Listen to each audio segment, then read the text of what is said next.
সুপ্রভাত বন্ধুগণ, আপনাদের সবাইকে জানাই প্রভু যীশু খ্রিস্টের নামে শুভেচ্ছা ও শুভকামনা।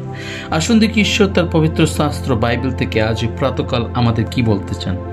আজ এই প্রাতকালীন অধ্যয়নের জন্য আমরা বের করব প্রথম পিতর তার 4 অধ্যায় 7 এবং 8 পদ। এখানে লেখা আছে, কিন্তু সকল বিষয়ের পরিণাম সনিকট, অতএব সংযমশীল হও এবং প্রার্থনার নিমিত্ত প্রভুবোধ থাকো। সর্বাপেক্ষা পরস্পর একাগ্রভাবে প্রেম করো, কেননা প্রেম পাপ রাশির আচ্ছাদন করে। ঈশ্বর তার সুন্দর বাক্যে আমাদের সকলকে আশীর্বাদ যুক্ত করে। আমেন। আজ আমরা এই বিগত পুরো মাসটা যখন আমরা ঈশ্বরের বাক্য পাঠ করি প্রতিটা দিন সকালবেলা, আমরা দেখতে পাই এখানে বেশিরভাগ যে বাক্যের মধ্যে লেখা আছে প্রেমের বিষয়। প্রভুর প্রেম, প্রভুর ভালোবাসা, তার দয়া, তার অনুগ্রহ, তার ভালোবাসা তিনি আমাদেরকে শিখিয়ে যাচ্ছেন। তাই এই প্রথম পিতর তার 4 অধ্যায় 7 এবং 8 পদে যখন পড়ি, তখন আমরা দেখতে পাই এখানেও ঠিক তদ্রূপ বলছে, কিন্তু সকল বিষয়ের পরিণাম, বন্ধুগণ, সকল বিষয়ের পরিণাম সন্নিকট।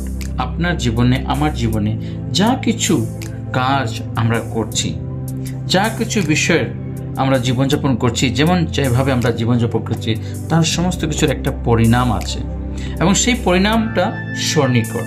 কারণ প্রভু যিশুর আগমন নিকট আছে, তার অগ্রে সেই সমস্ত পরিণাম আমরা দেখতে পাবো। তাই বলছে, অতএব সংযমশীল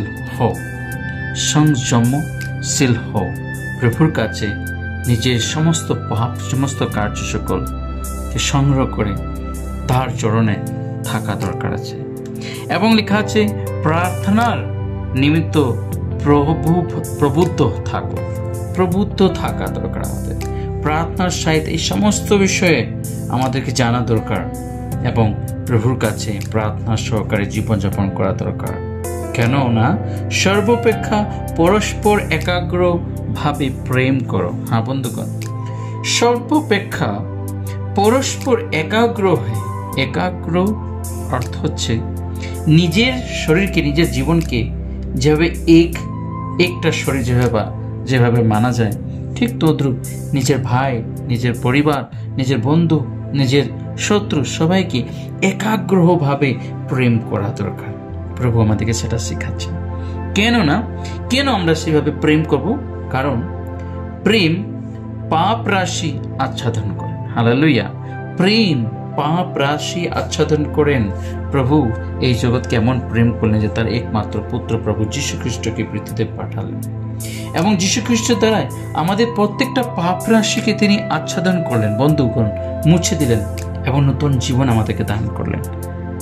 সত্যি না? তিনি আমাদের কত ভালোবাসেন, তার প্রেম দ্বারা কত বড় কাজ আমাদের জীবনে করেছেন। তাই তিনি আমাদেরকে শিখাচ্ছে যেন আমরা সেই প্রেমে যেন জীবনযাপন করি, সেই প্রেম সহকারে একাগ্রভাবে একজন অপরকে যেন আমরা ভালোবাসতে পারি। আসুন এই বাক্যকে আমরা আমাদের জীবনে গেঁথে নিই এবং প্রভুর পথে যেন চলতে পারি। পবিত্র পবিত্র বাহিনীর সদাপ্রভু, তোমায় মহান ধন্যবাদ করি আজকে সুন্দর বাক্যের জন্য। এই বাক্য অনুযায়ী আমাদের জীবনযাপন করার জন্য তোমাদের সাহায্য করো। তোমার পবিত্র পথে চলতে তোমাদেরকে বুদ্ধি জ্ঞান প্রদান করো এবং তোমার প্রেমে আমাদেরকে চলার জন্য তোমাদের সাহায্য করো। এই ক্ষুদ্র প্রার্থনা যিশু তোমার পবিত্র নামে চাই। আমেন।